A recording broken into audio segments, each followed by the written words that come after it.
Good morning, everyone. Welcome. We're ready for our next mishna in the first perek of Pirkei Avot.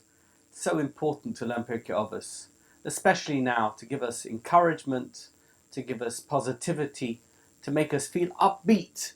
We're in a difficult time, and it's important that we get to the essence of what it means to be a Jew, to get to the essence of what it means to be a full-fledged, faithful servant of Hashem in today's crazy world. It's a crazy world. So we're going to go to the next Mishnah, Mishnah Hey. So remember that now we have zugos, pairs. So the last one that we had, the previous Mishnah, was Yosei ben Yoezer ish Tzeredo. We're going to get back to him, because something that the next Mishnah talks about is going to be relevant to him as well, and I'm going to talk about him in a moment. But first, let's read Mishnah Hey. Wonderful Mishnah. The Mishnah says as follows: Yosei ben Yochanan ish Yerushalayim Omer. Yosei ben Yochanan was the chief rabbi of Jerusalem. He's called Ish Yerushalayim. He was the Av Beis Din. He was the most significant rabbinic figure of Jerusalem of his day. At that period of the second Beis HaMikdash, this is the beginning of what we refer to today as the Talmudic period, but it was in the late Second Temple period, and it was a very important time because the emerging tensions between the Tzidukim and the Pirushim meant that one needed to record the teachings, the ancient teachings of the Torah Shebaal Peh, Halacha LeMoshe Misinai, and all of the ethical teachings that are based in Judaism, ancient Judaism, as opposed to a newfangled Judaism that the Tzidukim came up with because they had rejected the ancient tradition. And by the way, this is not just apologetics from Talmudists and for those who are the descendants of the original rabbinic Jews, but even Josephus, when he writes his history, and he's writing for the Romans, he's not particularly writing for Jews, admits that the traditions of rabbinic Jews and all the ancient ideas that augment the Torah were far more ancient than anything that the Tzidukim came up with, the Sadducees. Anyway, let's get back to Yosei ben Yochanan ish Yerushalayim, the chief rabbi of Jerusalem at the time. He said as follows: Yibeischa pasuach lirevacha. Your house should be open to the most hospitable environment that is possible. Lirevacha, plenty. That's what revacha means. Anybody should be welcome in your home. Indeed, he says, V'yiyu aniyim b'nei veisecha. Poor people, people who are economically challenged, they should feel completely at home in your home.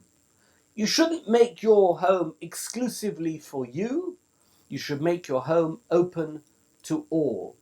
In other words, if you want to understand what it means to be a good Jew, and by the way, this is a running theme throughout Pirkei Avot, the most important ideal to aspire to is V'ahavta l'reacha kamocha, and you have to be concerned about bein adam lechavero. You have to be concerned with how it is that you treat other human beings. People can be extremely devout and devoted to God, but they forget that there are other human beings on the planet.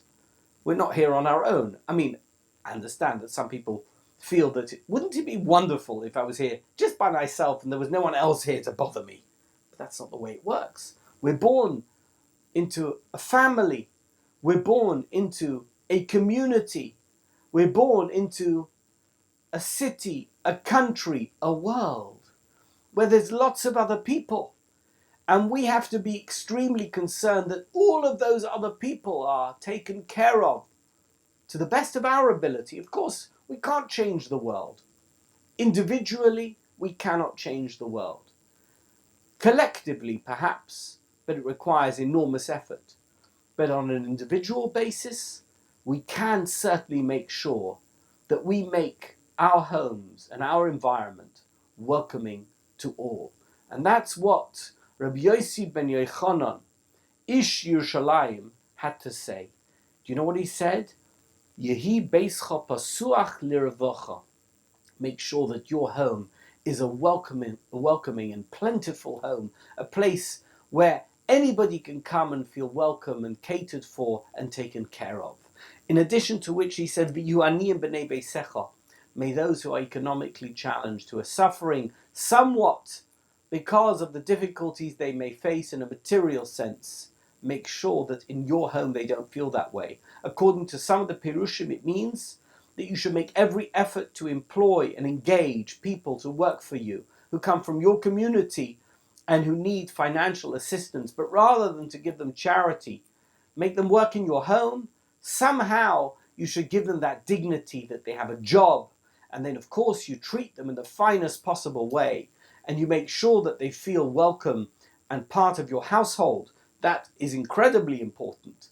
But in the event that people are suffering, you have to make sure not to abandon them and only associate with people who are economically successful. But even those who are challenged somewhat will be welcome in your home and will be able to survive the difficulties which they face. I have a friend, Yosei Rabinovich, and he has sent me the following, what I consider to be absolutely pshat in this Mishnah and the previous Mishnah. So you will recall that I mentioned that in the previous Mishnah we said that Yosei ben Yoezer ish Tzereda suggested that your home be a beis vad lechachomim. A beis vad lechachomim means that you should make your home, you should make your house somewhere which is welcoming for great scholars. It would appear that Yosei ben Yochanan Ish Yerushalayim takes this a stage further. He says you should make your home into a place which is welcoming for all, not just a beis vad lechachomim. It should be pasuach liravacha. It should be that it's v'yu aniyim b'nei beisecha. So why is it that we need to mention what it is that Yosei ben Yoezer Ish Tzereda had to say? Surely it was superseded by the incredible warmth and hospitality that is promoted by his counterpart in this zug, in this pair. That is Yosei ben Yochanan Ish Yerushalayim. And my friend Yosei Rabinovich suggests as follows. He quotes, this is a Gemara in Chagiga, that Yosei ben Yoezer hoya chosid shebit kahuna. He was one of the great righteous members of the priesthood. And remember that if you were a member of the priesthood, you were to ensure that you were pure, so pure at all times. In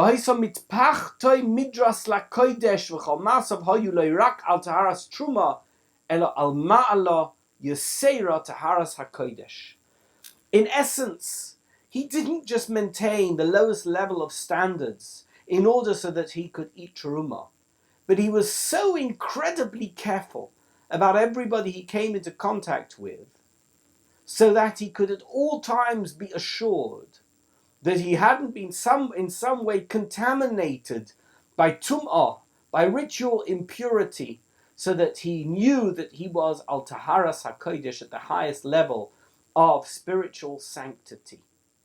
You know what? You read a mission like this, perhaps before the COVID pandemic, you might think to yourself, come on, I mean, how careful do you need to be? You can be careful. I know that I'm pure. I know that some people aren't pure, but I'm not really coming into contact with them.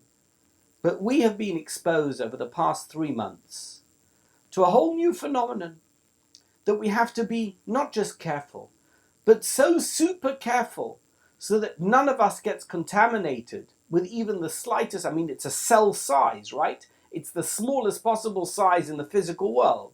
Now, we don't know anything about ritual impurity, but let's imagine for a moment that the coronavirus can be identified as some form of spiritual impurity. I'm not suggesting that for a moment, but just to make the analogy.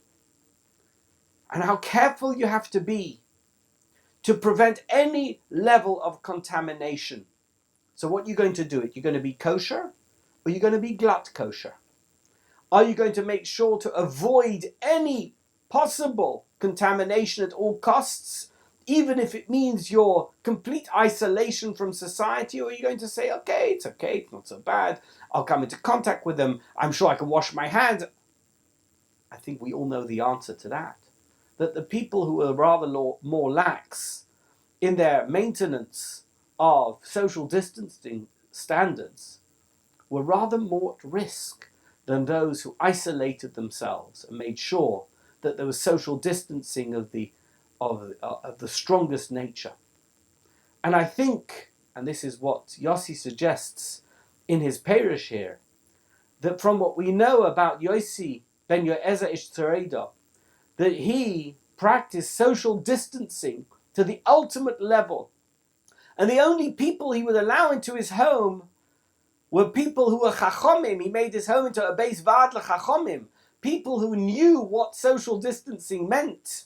In other words, they knew how to make sure that no one would ever become contaminated by any kind of tumah, as a result of which he could maintain his incredibly high standards al taharas hakodesh. However, there was another individual, his counterpart in this zug, Yosei ben Yochanan ish Yerushalayim. And of course there wasn't a COVID pandemic at the time that this Mishnah was written, nor at the time that these people lived. But the concept helps us understand, the analogy helps us understand what we're talking about. He wanted to be welcoming and embracing to all.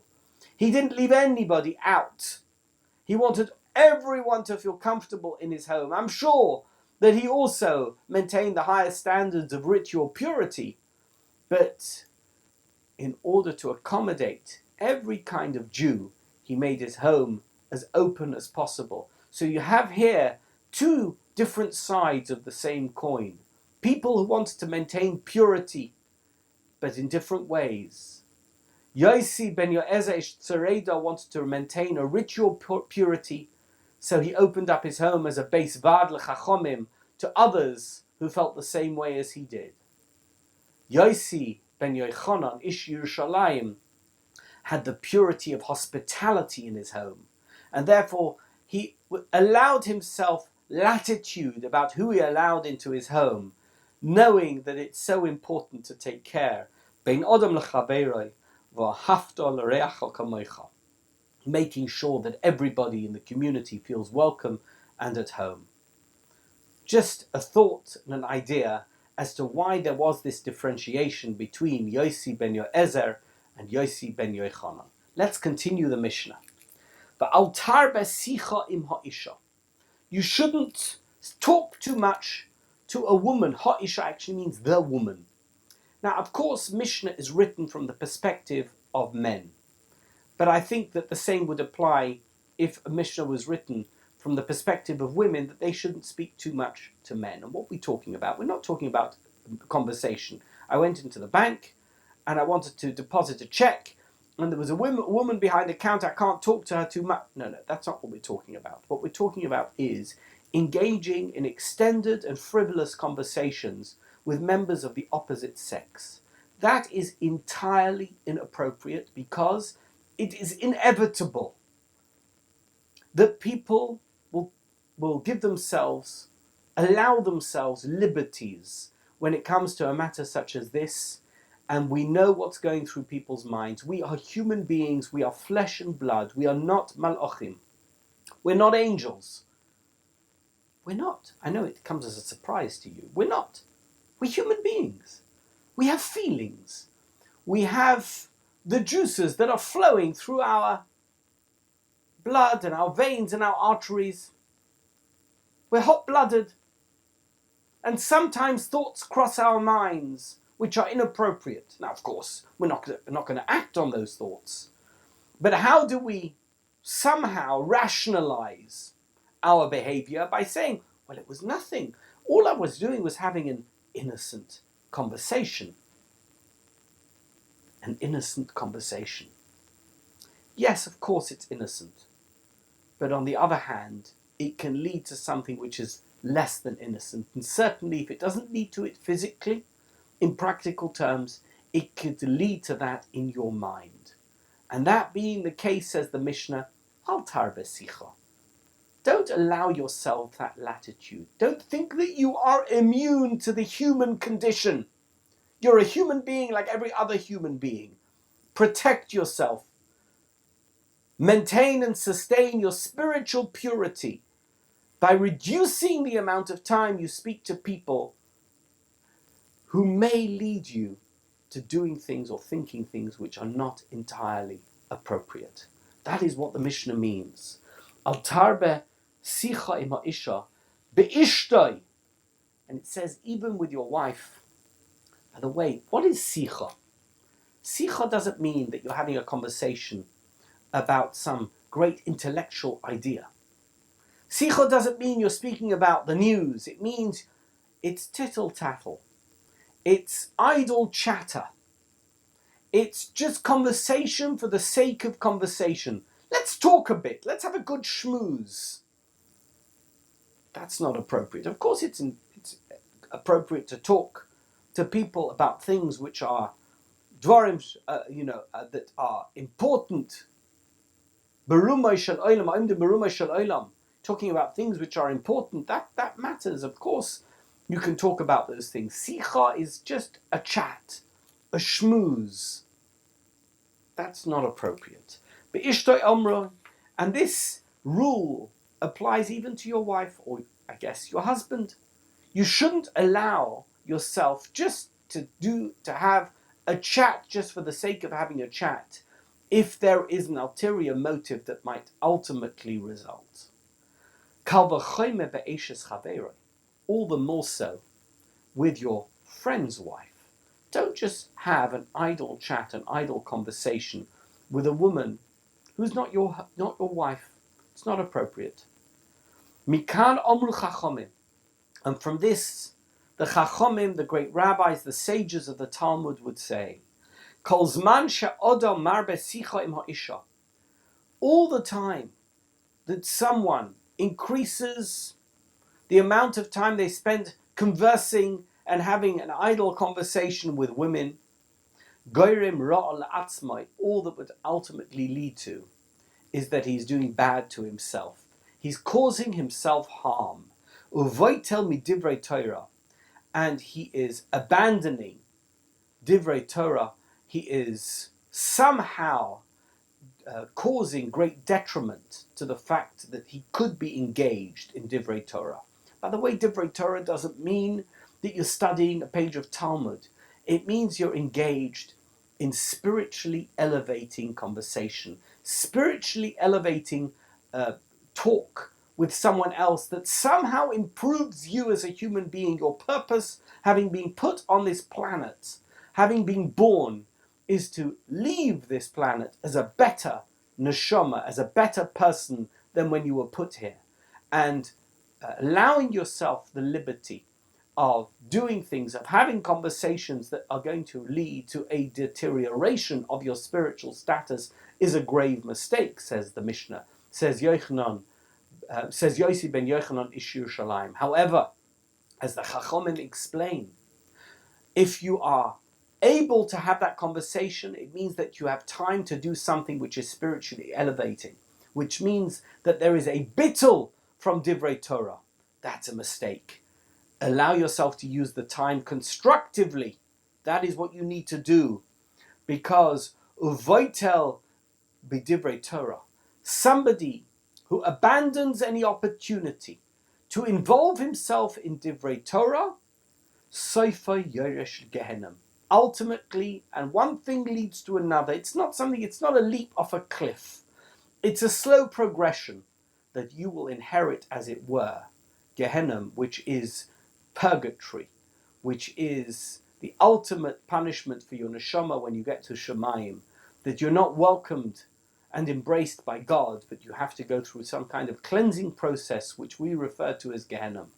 We don't want that to happen. So ensure that everything that you do is something that you could do in front of your mother, is something that you could do comfortably in front of your father. It says about Yosef HaTzadik, when he was confronted by Eshes Potiphar, that he saw an image of his father's face in front of him, and he realized, how could I ever do this if my father is watching me? How could I ever allow myself this liberty if my father can see or could see what I am doing? And he ran off, and he was able to withstand the great temptation that had been put in front of him by Eshes Potiphar, the wife of his master Potiphar. That is the way we need to behave, because ultimately, if we allow ourselves liberties and latitude, and we open ourselves to danger, eventually we will succumb, and we will be, unfortunately and sadly, and may it never happen, a Yerush Gehenna. That is the end of Mishnah Hay, and we'll leave it here for today. Thank you.